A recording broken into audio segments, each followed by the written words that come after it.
Seera lakkoofsa. Soddomii takka 17 irraan qofa 8 naa dubbisi. Laalaan malaal seera lakkoofsati madumti isaayyuu seera lakkoofsati seera uummataati jechuudha. Waan jedhe ani akka feete fadhu. Museen ajjecha nama ni ajajaa? Karuma feete na jalaan baatu. Museen ajjecha nama ajjeesa. Kiristoos dhufuun isaa atamma amanuu dadhabde malee Kiristoos dhufuun isaa seerri waan hin fayyisneefi. Waan jedhe ladies waan jedhe Museen ajjecha lubbuu namaa biyya lafaarraa fixu ture. Turre lakkifte. Okay dubbisayyee.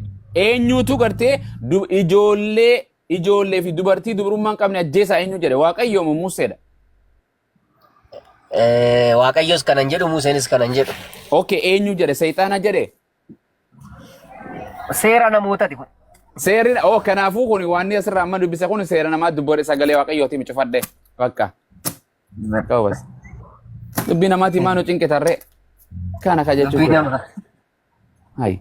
Maqaa isaa Asaffaa laata maal taateeti irra? Nagaan xeenaan kee fooniif afura nagaa qaba. Sagalee Waaqayyoo didde. Indinne. Kama ako. Biyya fixeeti. Fikir soo.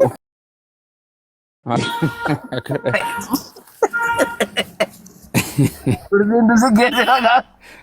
Ana garuu gaafii kiyyaadhaan deebisni. Okay, waan bira Yesuus Kiristoos. Yesuus Kiristoos. Okay, wangeelli kun sagalee Seexaanaas keessa ni jirti moo hin jirtu sagalee dubbiin Seexaanaas keessa? Maal gooti dubbiin Seexaanaa achi keessa? Okay, sii kan nama hin jirti. Naas sii kan nayyee?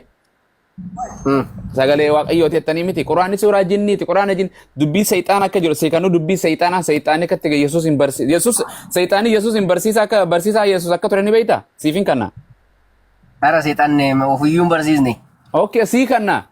Okay. Beekan immoo. Okay. Wangeela Maatiyos. Lallabaa wangeelaati. Amen. Hai, ani Kiris harkaa fudhadhee bara ani gooftaa fudhadheen bara qaata fudhadheen lallabu jira diddan isini. Maatiyos. Ayyo. Abu Maaz barri jireenya kee haa eebbifamu ka gartee feentee harkaa fudhattee wangeela lallabu. Didde. Yarri dhugaa gooftummaa kanaa Waaqayyoon haa kennee bar gooftummaa kana achi sirte kunoon waldaa kana nama kuma takka maal dhibbi mee kana hordofa kana lallabuu jiru kana hordofan eessa jira waldaa namni kan takka hordofu takka argitee charchii dheeyteen nama kuma sadii kuma lama nama kuma sadii si hordofaa jira amma no ammaaf jechuun kumaa fi dhibba sadii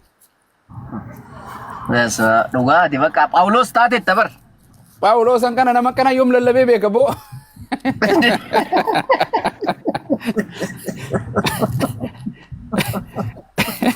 Ana Phaawulos. Ustadha Maatiyos okay Maatiyos shan boqonnaa jaarra. Okay. Luqaas afur lakkoofsa jaarraan dhaqaa qoy jaha caaffamee jira jedhamuun gartee 19. Okay. Okay, wanta rasii dubbisa wangeela Luqaas boqonnaa afur lakkoofsa wanta rasii dubbisa lakkoofsa 9 fi 10 rasii dubbisa akkana jedha kuna Seexaanichi amma Yerusaalemitti isa geessee fiixee guutuu mana qulqullummaa irra dhaabbachiisee dhugumaan ilma Waaqayyoo yoo taate asirraa of gad darbadhu kan jedheenu Yesuus immoo Waaqayyoo tokkana jedhe dubbii kana dubbate. Dhugumaan ilma Waaqayyoo yoo taate ofii keetti asirraa of gad darbadhu inni immoo ergamoota isaa si ergaan jedhe. Eenyu jedhe dubbii kana Yesuustu dubbate moo Seexaana? Seexaana jedhe.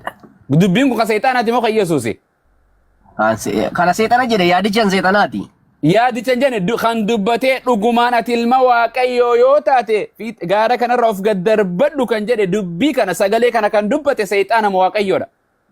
Seexaana malee. Dubbiin kun kan Seexaanaati miti? Gobas ka walii galle kuno dubbiin Seexaanaati. Akka Yesuus barsiiseen si garsa ammas ragaa. Itti akka jedheen dhugumaan gartee dhugumatti akka si eeganiif ergamoota isaa siif abboomama. Siif abboomama ka jedhe. Eenyu barsiisu jira? Eenyu Yesuus barsiisu jira kana jedhe? Seexaana. Gobas Seexaanni kan kijibin dubbiin kun akka dhugaa taate akka caafamee jiru kan Waaqayyoon isaaf abboomame seera wantaa keessa dhayina jechuudha. faarfannaa 90 takka 10 takka dhaqii dubbisime akka sayxaanni kijibin. Abbo Muaz baay'ee dogongorte waaqayyo si bariis. Maal ayyaana sirreessimee dogoggora kiyya ishee. Dogongor. Ishee itti fufi dogoggora kiyya sirreessi. Dogongorri kee amma ati kan jettu kun kabira. Wanti wangeelli iddoon kun ergaan inni dabarsuuf yaade kan bira. Kanatti amma sagaleen seexanaa as keessa jira. Sagaleen kun amma waliin galle naafee amma waliin galle eenyu asaffaa ko amma waliin galle dubbiin kun dubbii sayxaanatis dubbii sayxaanii dubbatee naan jenne kan Yesuus kan waaqayyooti miti. Onnaan seexanii dubbate inni haqa. Okay, dubbiin sayxaanii dubbate kun sagalee manni maal ta'u jira sa jirana? Yes, alaikum. Mana maaltu kana godhu jira sa? Ustaad Munzir. Yeroo namni seenu akkana ta'a ustaaz, yeroo namni seenu akkas ta'a. Maaleesh. Okay. Asaffaa ko dubbii gartee ati dhugumaan ilma waaqayyoo yoo taate kan jedhu Yesuustu dubbachuu jira moo waaqayyo abba moo sayxaana jennaan sayxaana jette dubbiin kun eenyuti jennaan kan sayxaanaati naan jette kanaafuu wangeelli kan keessatti sagalee sayxaanaa qabaami.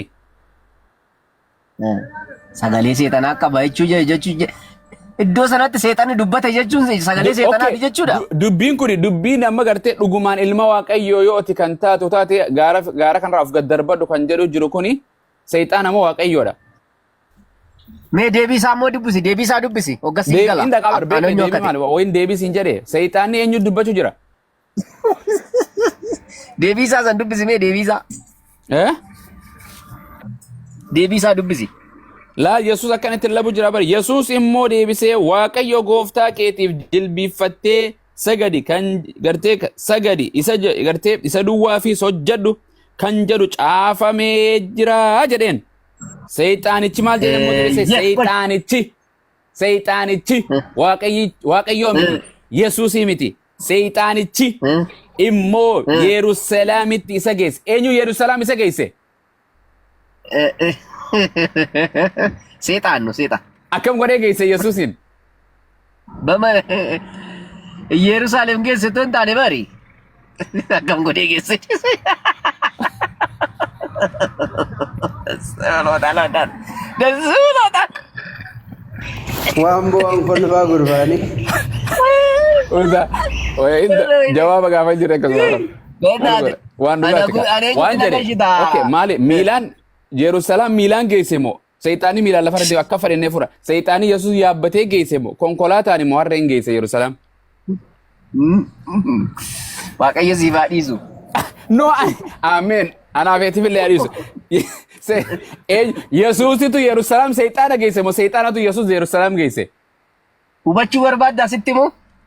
Naa deebis akka jedhu wangeellee akka jedhu waan caafame ani waan hin caafamne sirraan fudhadhu anitti illee waan hin caafamne irraan fudhatin akka jedhu gartee sayxaanichi immoo Yesuus gartee immoo sayxaanichi immoo Yesuus gartee Yesuus Yerusaalemitti isa geessee fiixee guutuu mana qulqullummaa irra dhaabe jedha. Eenyutu Yerusaalem geessee achi ol baasee fiixee mana qulqullummaa sana irra dhaabe?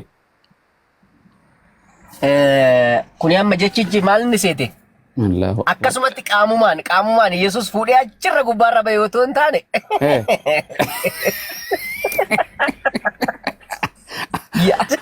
Hafuura ol baase? Hafuura. Okay. Hafuura jechuun? Yaada. Jechuun hafuura jechuun abbaa hasaab isa jedhan kana. Keessa bulee jechuudha ustaaz akka seexanii nama keessa seentu keessa Yesuusin keessa bule jechuudha. Keessa seenee fuudhee mi hafuura? Miti.